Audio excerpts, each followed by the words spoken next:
নাকি তাড়ানোর জন্য আমরা সবাই একসাথে রাস্তায় ছিলাম এবং একত্রিত হয়েছিলাম।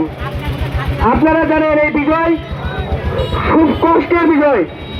এই বিজয়টাকে আমরা কখনোই এত সহজে নষ্ট হতে দেব না। এই বিজয়ের জন্য তখন 24-এ আমার ভাইয়েরা জীবন দিয়েছে। সবাই আমরা একত্রিত ভাবে সামনের দিকে একসাথে থাকবো। ধন্যবাদ।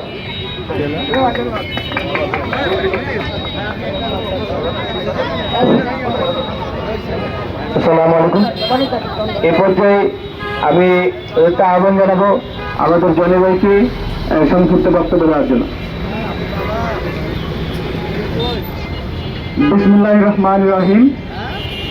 গভীর শ্রদ্ধাভরে স্মরণ করছি মহান মুক্তিযুদ্ধের আত্মদানকারী সকল শহীদদের। সেই সাথে স্মরণ করছি 24-এর ছাত্র জনতার গণ-অভ্যুত্থানে আমাদের বীর সৈনিক, রাজপথের লড়াকু সৈনিক, যারা নিজের প্রাণের বিনিময়ে স্বৈরাচারের পতন ঘটিয়ে আমাদেরকে নতুন একটি স্বাধীনতা উপহার দিয়েছে। উপস্থিত জনতাকে আমি বলতে চাই, স্বাধীনতা অর্জনের চেয়ে স্বাধীনতা রক্ষা করা কঠিন। স্বাধীনতা তো আমরা 1 মাসের